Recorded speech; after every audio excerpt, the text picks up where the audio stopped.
എല്ലാവർക്കും നമസ്കാരം. മൗനരാഗം സീരിയലിന്റെ നാളത്തെ സൂപ്പർ ഹിറ്റ് വിശേഷത്തിലേക്ക് എല്ലാവർക്കും സ്വാഗതം കേട്ടോ. അങ്ങനെ നമ്മുടെ കിരണും കല്യാണിയും കൂടി ചേർന്ന് പ്രകാശനെ ആശുപത്രിയിൽ എത്തിച്ചിരിക്കുക. പ്രകാശനാണെങ്കിൽ മരണത്തോട് മല്ലടിക്കുന്ന ഒരവസ്ഥയിൽ വളരെ അവശനായിട്ട് ഒരു രക്ഷയില്ല. പ്രകാശന്റെ ആ കിടപ്പ് കാണുമ്പോൾ തന്നെ നമ്മുടെ കല്യാണിയുടെ ചങ്കൊലക്കുക. അപ്പം ഇവളുടെ ഒപ്പം തന്നെ ചേച്ചിമാര് ബാക്കി രണ്ടുപേരും ആശുപത്രിയിലും എത്തിയിട്ടുണ്ട്. അങ്ങനെ അവര് 3 പേരും കൂടി തങ്ങളുടെ പ്രിയപ്പെട്ട അല്ലാത്ത അച്ഛനെ കാണാൻ വേണ്ടിയിട്ട് ആ ഒരു IC റൂമിലേക്ക് കയറുക കേട്ടോ. അങ്ങനെ കയറുന്ന സമയത്താണെങ്കിൽ നമ്മുടെ കല്യാണിക്ക് മാത്രമേ ഉള്ളൂ ശരിക്കും പറഞ്ഞാൽ പ്രകാശനോട് സെന്റിമെന്റ്സ് ഉള്ളത്.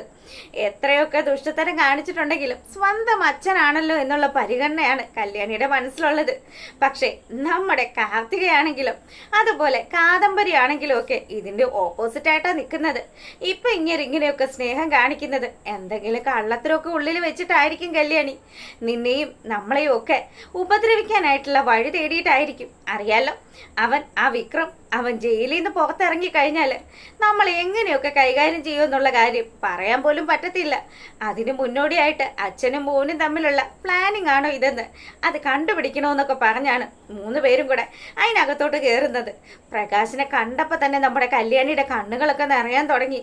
കണ്ടില്ലേ, ആ ഒരു അവസ്ഥയിലും നമ്മുടെ പ്രകാശൻ കല്യാണി മോളെ നീ എനിക്ക് മാപ്പ് തരണമെന്നൊക്കെയാ പറഞ്ഞുകൊണ്ടിരിക്കുന്നത്. അബോധാവസ്ഥയിലാണെങ്കിലും പെമ്മക്കളെ 3 പേരും അച്ഛൻ്റെ ആ കിടപ്പ് കണ്ട് നിൽക്കുമ്പോൾ ശരിക്കും പറഞ്ഞാൽ നമ്മുടെ കല്യാണിക്ക് മാത്രമേ അതൊരു വേദനയായിട്ട് മനസ്സിലുള്ളൂ. അങ്ങനെ അതിനുശേഷം ഡോക്ടറിന്റെ അടുത്ത് വന്നതും കല്യാണി കാര്യങ്ങളൊക്കെ അന്വേഷിച്ചു. ഡോക്ടർ ഇനി എന്താ ചെയ്യാൻ പറ്റുന്നത്? അതെ, നല്ല കാര്യത്തിലായിട്ട് പുള്ളിക്കാരന് ന്യൂമോണിയ ബാധിച്ചിട്ടുണ്ട്. ഹാർട്ടിനും ഒക്കെ ഒരുപാട് പ്രശ്നമുള്ളത് കൊണ്ട് വഷളാവാനാ സാധ്യത. എന്തായാലും ഈ അറിയിക്കാനുള്ള ആൾക്കാരെയൊക്കെ അങ്ങ് അറിയിച്ചേക്കെന്ന് പറഞ്ഞു. ഇതൊക്കെ കേട്ട് കഴിഞ്ഞപ്പം കല്യാണിയുടെ ചങ്ക തകർന്നു. ദീപയെയും അതുപോലെ ലക്ഷ്മിയമ്മയും ഒക്കെ വിവരം അറിയിച്ചു. നമ്മുടെ മുത്തശ്ശിയൊക്കെ അറിയിച്ചു. മുത്തശ്ശിയാണെങ്കിൽ ഈ വിവരങ്ങളൊക്കെ അറിഞ്ഞു കഴിഞ്ഞപ്പോൾ തന്നെ ഓടിപ്പാഞ്ഞ് ആശുപത്രിയിലേക്ക് എത്തി. അയ്യോ, ഇന്നു കൂടെ കണ്ടതാണല്ലോ, എന്താ എൻ്റെ മോന് പറ്റിയത്? അവൻ ചുമക്കുന്നൊക്കെ ഉണ്ടായിരുന്നു. അല്പം മനസാക്ഷി ഇല്ലാത്ത രീതിയിലൊക്കെയാ ഞാൻ അവനോട് പെരുമാറിയതെന്ന് കൂടി മുത്തശ്ശി നമ്മുടെ കല്യാണിയോട് പറഞ്ഞപ്പോൾ കല്യാണി പറയുന്നുണ്ട്, മുത്തശ്ശി എനിക്കറിയാം എൻ്റെ അച്ഛൻ ഇപ്പം എന്നെ സ്നേഹിച്ചു തുടങ്ങിയെന്ന്. അച്ഛൻ ഇപ്പം എന്നെ ആത്മാർത്ഥമായിട്ട് തന്നെയാണ് സ്നേഹിക്കുന്നതെന്നും. എന്തായാലും അച്ഛൻ ഈ ഒരു അവസ്ഥയിൽ അച്ഛനെ എനിക്ക് തനിച്ചാക്കാൻ പറ്റത്തില്ല. ഞാനും എൻ്റെ കിരണേട്ടനും ഒക്കെ അച്ഛൻ്റെ ഒപ്പം തന്നെ ഉണ്ടാകുമെന്ന്.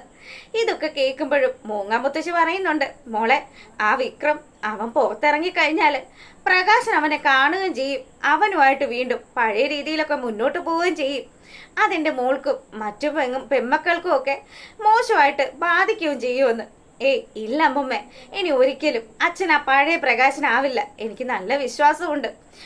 അങ്ങനെയാണെങ്കിൽ അങ്ങനെ, എന്തായാലും ഞാൻ അവനെ ഒന്ന് ചെന്ന് കാണട്ടെ എന്ന് പറഞ്ഞ് നമ്മുടെ മൂങ്ങ മുത്തശ്ശി നേരെ ആ ഒരു റൂമിലേക്ക് പോവുക. പ്രകാശൻ ആ സമയം ബോധമൊക്കെ വന്നു. അമ്മയെ കണ്ടപ്പോൾ തന്നെ പ്രകാശന് വലിയ സന്തോഷമായിട്ടോ. അമ്മ എത്തിയല്ലേ? അമ്മ എന്നെ ആശുപത്രിയിൽ എത്തിച്ചത് ആരാണെന്ന് അമ്മയ്ക്ക് അറിയോ? എന്നെ ആശുപത്രിയിൽ എത്തിച്ചത് എൻ്റെ മോളാ, എൻ്റെ കല്യാണി മോള്.